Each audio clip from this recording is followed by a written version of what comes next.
I sold myself to a man who could buy anything, and somehow, I was the only thing he refused to keep.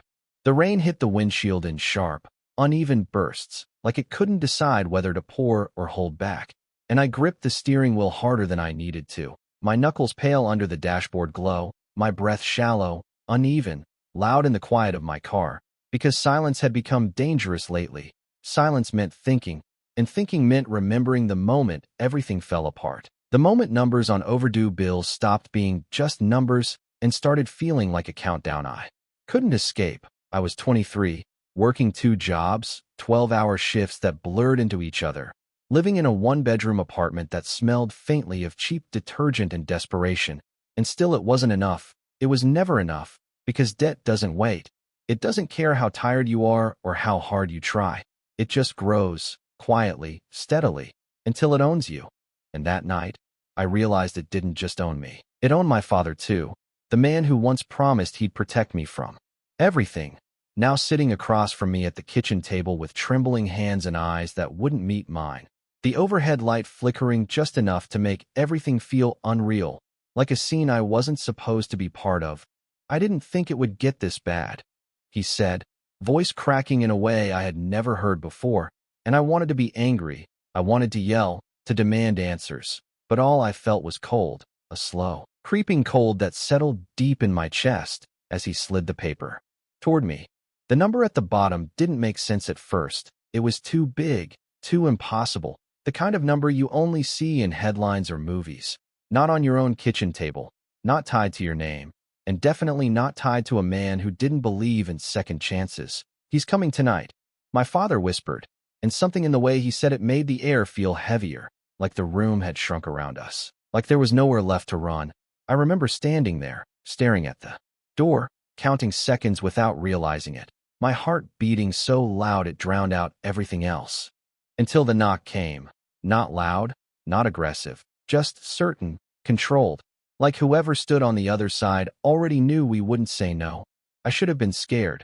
Maybe I was. But fear felt distant compared to the strange clarity that settled over me as I walked toward that door, because deep down, I already knew what this was, not a negotiation, not a conversation, a transaction, and when I opened it, I saw him tall, composed, dressed in a way that made the dim hallway look cheap by comparison, his eyes scanning past me like I was already part of the room he intended to take. And in that moment, before a single word was spoken, I understood something that changed everything. This wasn't about money anymore. It was about control, and somehow, without realizing when it happened, I had already become part of the deal. He did not step inside immediately, and that was what unsettled me the most. The way he stood there like he owned the space without needing to claim it, rain sliding off the shoulders of his dark coat, his presence quiet but absolute, like gravity, like something you could not fight even if you tried. And when his eyes finally met mine, I felt it, not fear exactly, but awareness, sharp and immediate, like my body understood before my mind could catch up that this man did not ask for things, he decided them. "Emily Carter," he said, my name sounding different in his voice, measured, deliberate, as if he had already said it 100 times in his head before arriving. And I swallowed, my throat dry, my hand still gripping the edge of the door as if it could anchor me in place. "You know why I am here," he continued, stepping forward just enough that the light from our apartment fell across his face, revealing features too composed to be accidental, the kind of face people trusted or feared without knowing why. And I nodded even though I did not fully understand. Not yet, because understanding meant accepting, and I was not ready for that. Not when everything still felt like it could somehow be undone. "We can discuss this inside," I said, my voice steadier than I felt, and he studied me for a second longer before walking past me without waiting for permission, the air shifting as he entered, as if the entire apartment adjusted itself around him. My father stood abruptly, knocking his chair back with a scrape that sounded too loud in the small space, his hands shaking, his words rushing over each other in a desperate attempt to explain, to justify, to beg. But the man did not interrupt. He did not raise his voice. He simply listened, and somehow that was worse, because silence from someone like him felt heavier than any threat. "Enough," he said finally, a single word that cut through the room and left nothing behind it. My father fell quiet instantly, and I felt my chest tighten as those eyes shifted back to me, calm, assessing, as if I were part of a calculation he had already solved. The debt stands, he said, and you cannot pay it. Not a question, not an accusation, just a fact. And something inside me snapped into place at that moment. Something clear and cold and undeniable, because I had spent weeks trying to find a solution, calling banks, working extra shifts, skipping meals to save money that barely made a dent, and none of it mattered now. None of it would ever matter in a world where men like him existed. Men who operated on a scale I could not even comprehend, and I heard myself speak before I had fully decided to. Then take something else. The words left my mouth steady, even as my heart slammed against my ribs. My father turned toward me sharply, his face pale, his voice breaking as he told me to stop, to be quiet. But I did not look at him. I could not, because if I did, I might hesitate, and hesitation was not an option anymore. Take me instead, I said, and the silence that followed felt endless, like the entire world had paused just to see what he would do. His gaze did not change, not immediately, but something behind it shifted, subtle, almost imperceptible, like interest replacing indifference. You understand what you are offering, he said slowly, and I nodded even. Though I did not fully, but enough to know there was no going back once I said it out loud. I understand it is the only thing I have, I replied, and for a moment, just a moment, I thought he might refuse, that he might dismiss me as insignificant. But then he stepped closer, close enough that I could see the faint reflection of myself in his eyes, small, uncertain, but standing there anyway. Very well, he said, his voice low, final. You are the deal now. And something deep in my chest tightened, not relief, not fear, something heavier, something that felt like the beginning of a life I had not chosen, but could not escape. The drive felt longer than it should have. Even though the city blurred past in familiar patterns of streetlights and empty intersections, because nothing about this night was familiar anymore. Not the silence inside the car, not the way I sat in the back seat with my hands folded tightly in my lap, as if that could keep me grounded, not the man sitting across from me, his presence filling the space without a single unnecessary movement. Adrian Blackwood did not speak after the deal was made. And somehow that said more than anything he could have said, because silence from him felt intentional, like control measured in restraint, and I found myself watching small details instead. The way his gaze shifted occasionally to the window, the way his posture never changed, perfectly composed, like he existed in a world where nothing ever caught him off guard. And I wondered, not for the first time, what kind of life shaped a person into that? What kind of choices turned someone into a man who could walk into a stranger's home and walk out with her future without raising his voice? The car slowed as we turned onto a long, gated drive, the tires crunching softly against gravel, and I lifted my eyes to see it. The house. No, the estate, stretching wide and silent under the night sky, lights glowing warmly behind tall windows that looked more like a hotel than a home. And for a brief second, I felt something strange twist in my chest. Not awe, not admiration, something closer to distance, like I was already too far from the life I understood to turn back. The car came to a smooth stop, and the door opened before I could reach for it. A man in a dark suit offering his hand without speaking. I hesitated only a moment before stepping out. The cool night air brushing against my skin, grounding me just enough to keep moving. Adrian stepped out on the other side, his presence immediately shifting the atmosphere again, subtle but undeniable. The men around him straightening slightly, the silence tightening, and I realized then that this was his world, not just the building or the people, but the way everything seemed to align around him without question. He did not look back to check if I was following. He simply walked, and I followed because there was nowhere else to go. Inside, the air was warm, carrying the faint scent of polished wood and something expensive I could not name. The floors gleamed under soft lighting, every detail precise, intentional, untouched by the kind of chaos I had grown used to. My shoes felt too loud against the marble as I stepped forward, hyper-aware of every movement, every breath, like I did not belong here, and the house knew it. A woman approached quietly, her expression neutral but not unkind. "Miss Carter," she said softly, and I blinked, surprised that my name had already found its place here. "I will show you to your room," she added, and I glanced toward Adrian instinctively. Unsure of the rules I had just stepped into, his eyes met mine briefly, unreadable, before he gave a small nod, dismissive in a way that made my chest tighten again, not cruel, just distant, like I was already categorized, already understood, and no longer needed his attention. I followed the woman up a wide staircase, the railing cool under my fingertips as I steadied myself, each step feeling like another layer separating me from who I used to be. The room she opened was larger than my entire apartment, soft lighting, clean lines, a bed that looked untouched, like no one had ever truly lived in it. And I stood there for a moment, unsure what to do with the space, unsure what to do with myself. "If you need anything, you may ask," she said gently before leaving, the door closing behind her with a quiet finality that echoed louder than it should have. I exhaled slowly, the silence pressing in again, heavier this time, because now there was no distraction, no movement, no noise to fill it. Just me and the reality settling in piece by piece.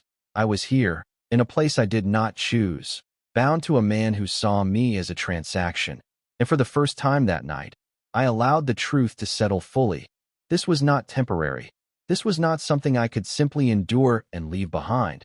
This was a world with its own rules, its own expectations, and I had just agreed to become part of it. I moved toward the window, looking out at the long drive disappearing into darkness, and I realized something that made my breath catch. I had walked in on my own, but leaving would not be that simple anymore. Morning came too quietly. No alarms, no traffic outside my window, no familiar sounds of a life I recognized. Just a soft light filtering through sheer curtains and a stillness that felt unnatural, like the world here moved on a different rhythm, slower, controlled, deliberate. I opened my eyes, and for a moment I forgot where I was, the bed too large, the sheets too clean, the air carrying a faint scent of something crisp and expensive. And then it all rushed back at once, the deal, the man, the choice I could not take back. I sat up slowly, my heart already beating faster as reality settled in. There were clothes folded neatly on the chair beside the bed.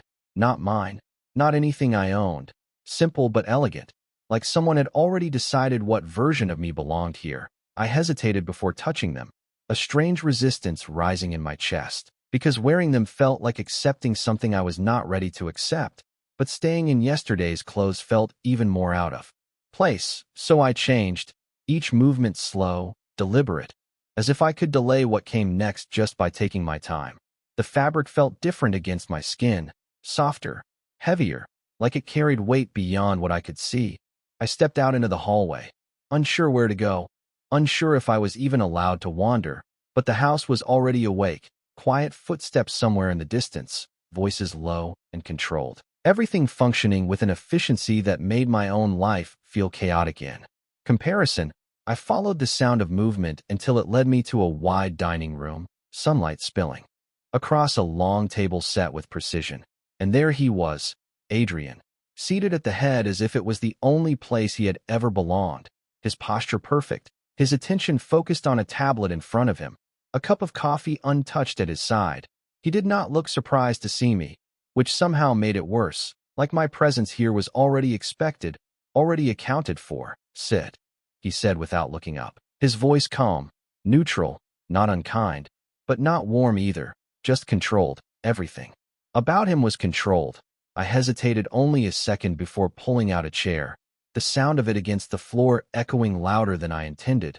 I sat, folding my hands again out of habit, searching for something to say, but finding nothing that felt right in a place like this. "You will be staying here," he continued, finally lifting his eyes to meet mine.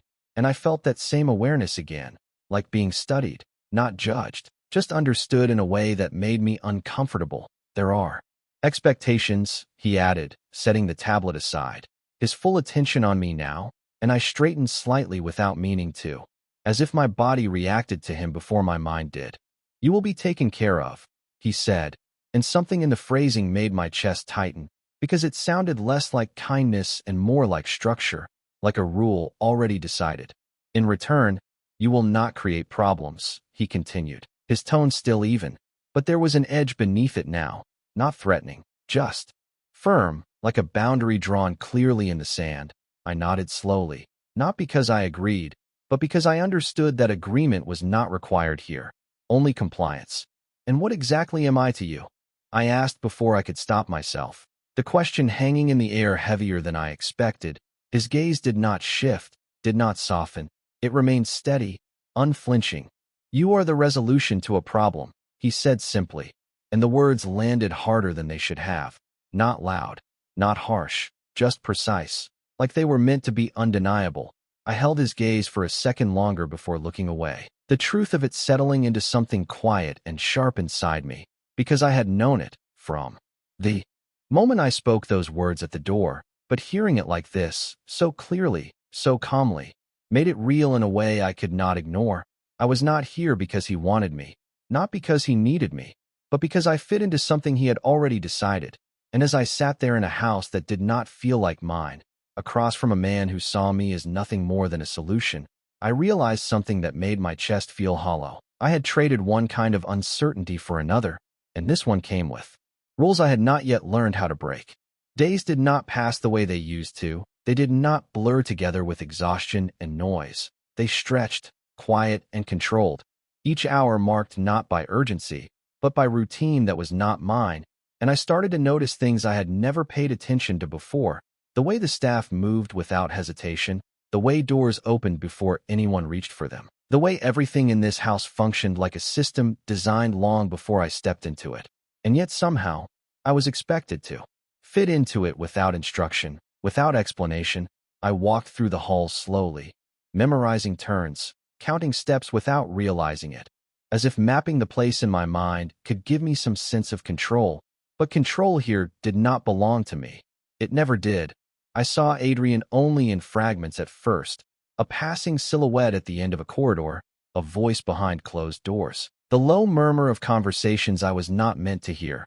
And every time I caught a glimpse of him, it felt the same, like the air shifted slightly, like the house itself acknowledged his presence before anyone else did.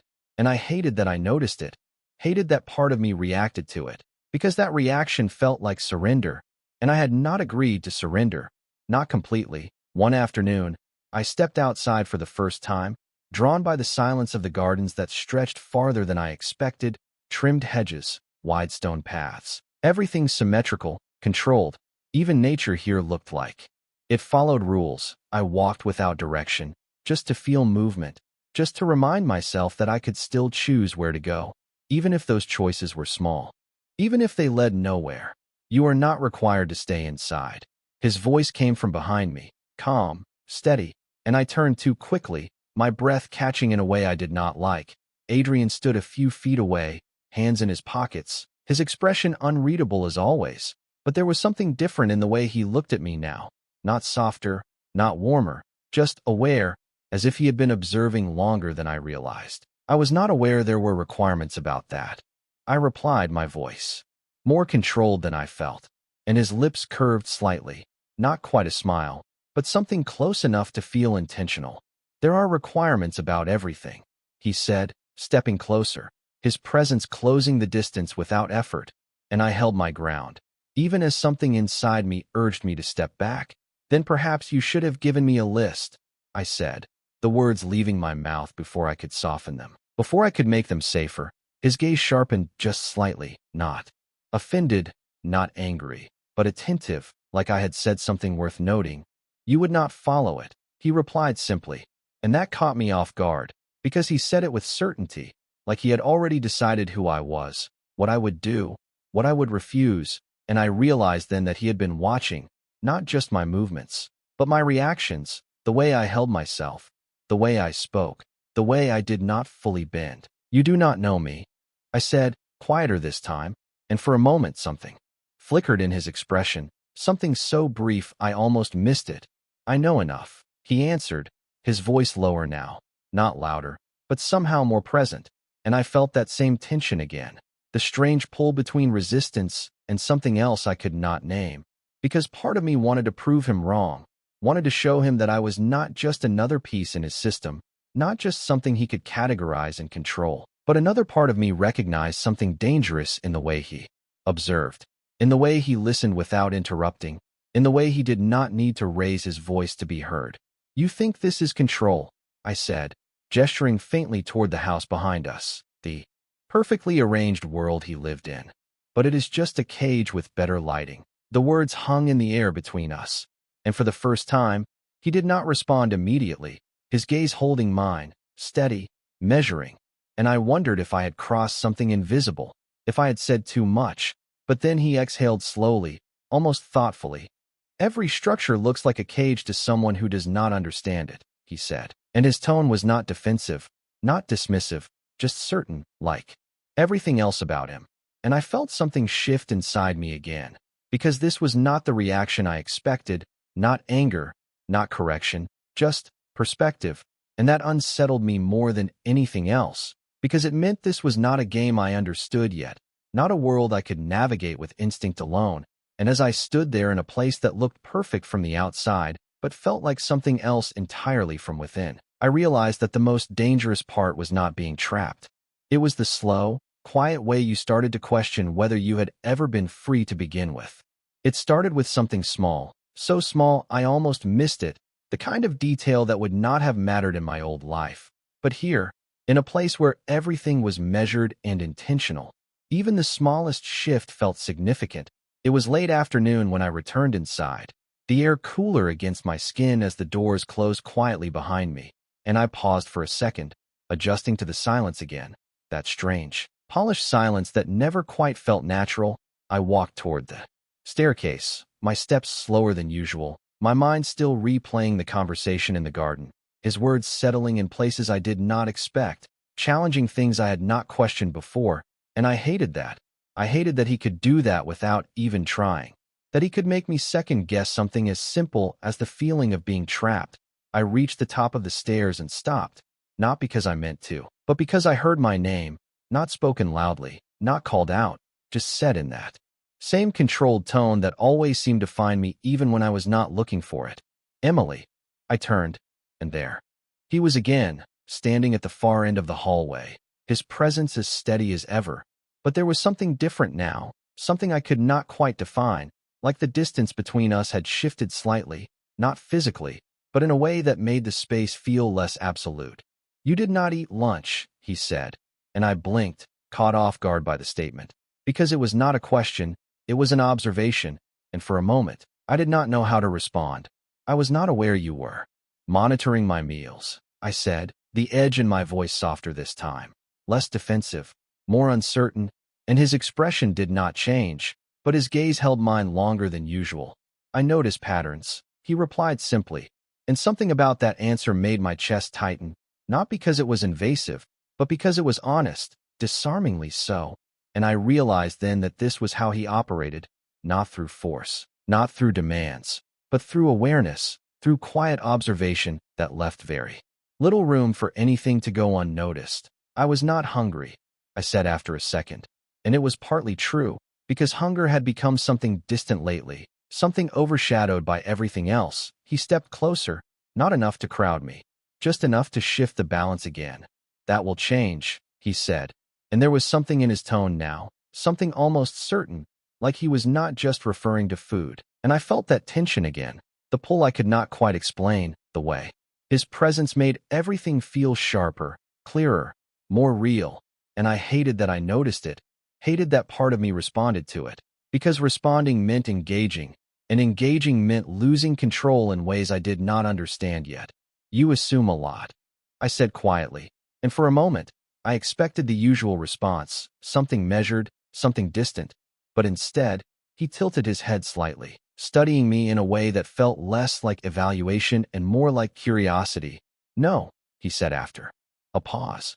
"I recognize what I have seen before," and that stopped me, because there was something beneath those words, something not fully explained, not fully offered, but present enough to feel, and I found myself searching his expression for something more, some hint of what he meant, but he did not give it, not directly. "You are not the first person to walk into this house believing it will not change you," he added, his voice quieter now, not softer, just less distant, and I felt something shift again, something subtle but undeniable, because for the first time, this did not feel like a rule or a condition. It felt like a statement drawn from experience, and that unsettled me more than anything else he had said, because it suggested something beyond control, beyond structure, something personal, something I had not expected from a man like him. And did it change them? I asked before I could stop myself, the question slipping out before I could measure it. And for a brief moment, his gaze moved away, not far, just enough to break the constant intensity. And when he looked back, there was something there I had not seen before, something quieter, something that did not belong to the version of him I had built in my mind.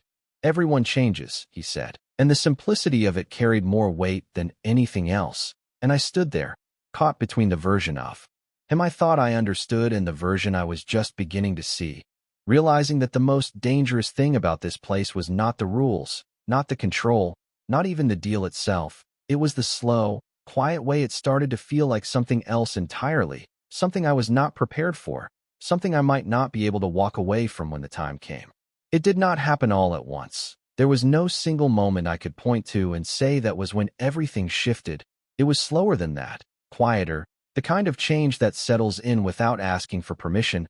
I started noticing it in the way I moved through the house, less hesitant, less aware of every step, as if some part of me had stopped waiting for something to go wrong. And that realization unsettled me more than anything else, because I had not decided to feel that way. It had just happened. I found myself in the library one evening, drawn there by nothing more than the need for silence that felt different from the rest of the house, the kind of silence that belonged to thoughts rather than control. The shelves stretched high, filled with books that looked untouched, perfectly aligned, like everything else here, and I ran my fingers along the spines without choosing one, just feeling the texture, grounding myself in something real, something simple. You are not reading. His voice came from behind me, and I did not turn immediately this time. I did not startle the way I used to. I just closed my eyes briefly, steadying myself before facing him. I did not realize that was required either. I replied, and when I turned, he was closer than I expected, standing just inside the doorway, his presence filling the room in that same quiet way that never needed attention but always commanded it. "It is not," he said, stepping further inside, his gaze moving briefly over the shelves before returning to me. "But it would be more useful than standing still." There was no judgment in his tone, just observation. And I felt that familiar tension again, the push to resist, to push back, but it did not rise as quickly as it used to.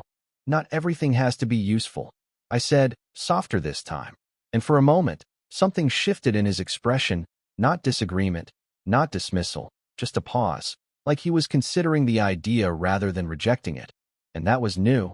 That was something I had not seen before in my world. "It does," he answered, but his voice lacked the usual certainty, just slightly, just enough for me to notice. And that small difference stayed with me longer than it should have.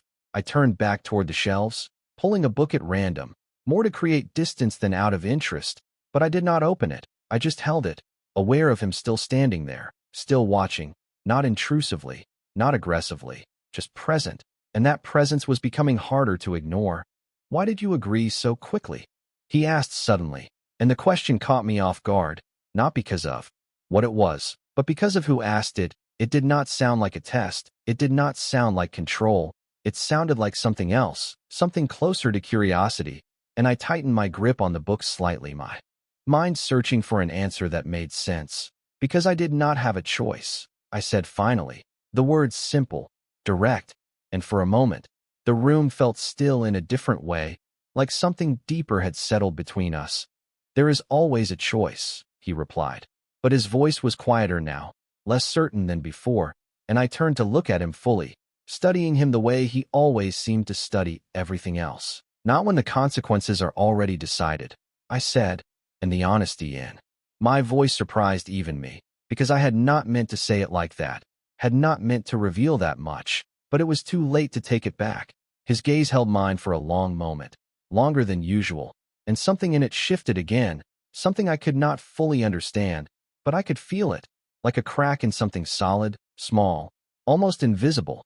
"But there, you think this is about control," he said slowly, echoing something I had said before, but this time it sounded different, less like a statement, and more like a question he was asking himself. And I realized then that this was not just changing me. This place, this arrangement, whatever it was affecting him too, in ways he had not planned, in ways neither of us fully understood.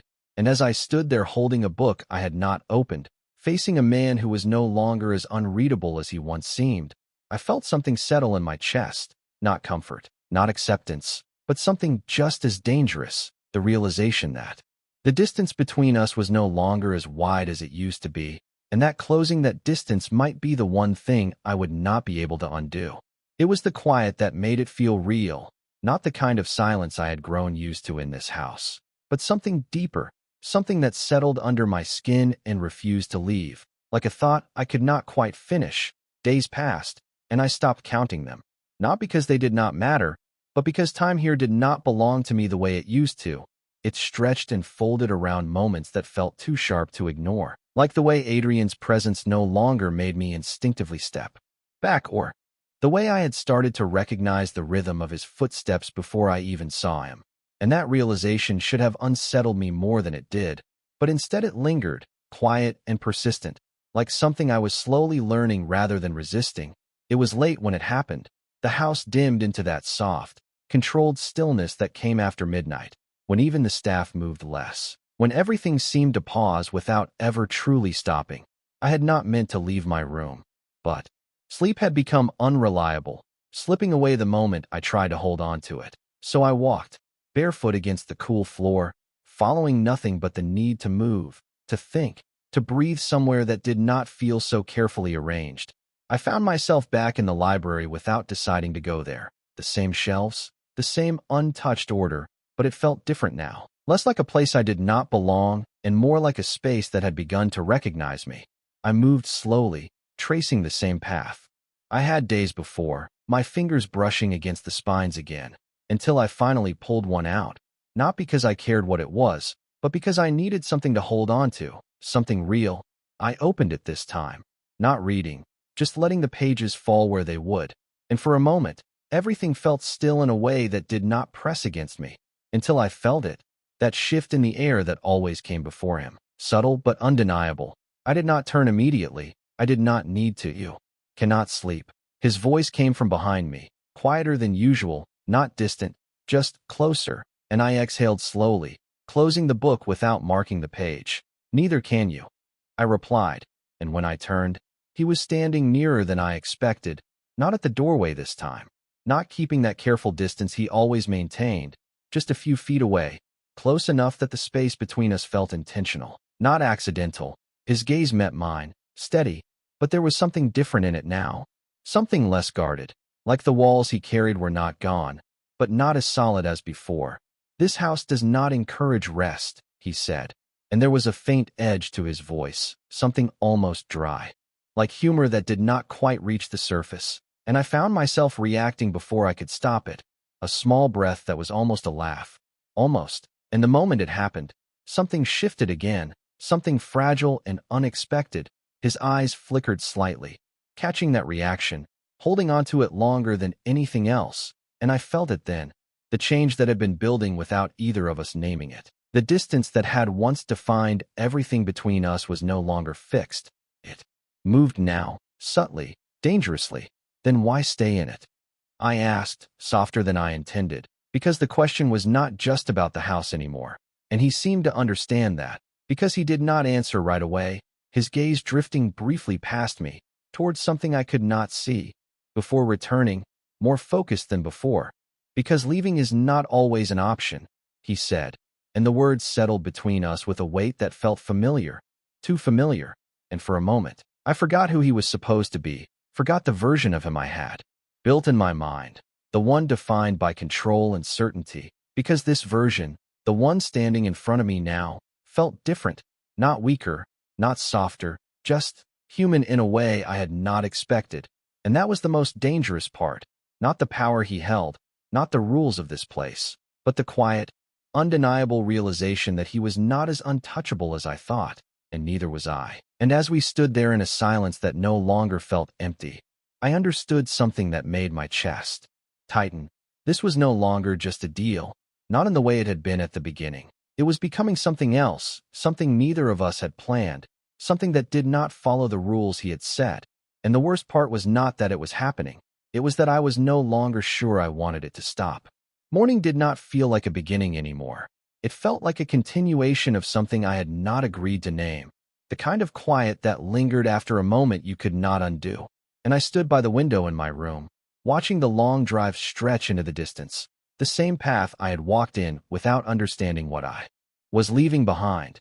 And now, weeks later, I understood too much. The way this place changed things, the way it reshaped silence into something heavier, the way it blurred lines I had once thought were clear. I pressed my hand lightly against the glass, the cool surface grounding me, steadying the thoughts that had started to spiral somewhere between doubt and clarity. Because something had shifted the night before, something I could not ignore anymore. Not after the way he had looked at me, not after the way the distance between us had felt less like a boundary and more like a choice neither of us had acknowledged. I heard the door open behind me, soft, controlled, and I did not turn immediately. I already knew it was him. I could recognize his presence now without needing to see it, and that realization alone was enough to make my chest tighten. "You are awake early," he said, his voice carrying that same calm precision. But there was something beneath it now, something I had not heard before, something less certain, and I turned slowly, meeting his gaze, holding it longer than I used to, because I was starting to understand that looking away first was a kind of surrender, and I was not ready to give that up completely. "I could not sleep," I replied, and he nodded slightly. Like that answer fit into something he already knew. He stepped closer, not enough to close the space entirely, but enough to make it clear that the distance between us was no longer accidental. It was deliberate, chosen, and that made everything feel sharper, more defined. "This arrangement," he began, his voice measured, controlled, but there was a pause, brief but noticeable, like he was choosing his words more carefully than usual. "It will not change," he said, and the words landed exactly the way they were meant to, firm, final, a reminder of what this was supposed to be. And for a second, I felt that old resistance rise, the instinct to push back, to remind him that not everything could be contained within his rules. But it did not come out the way I expected. "Then why does it feel like it already has?" I asked, the question quieter than I intended, but stronger for it, because it carried something real, something neither of us could easily dismiss. His gaze held mine, steady at first, then shifting slightly, not away, but inward, like he was considering something he had not planned to confront. And that was new, that hesitation, that moment where control did not come as easily as before.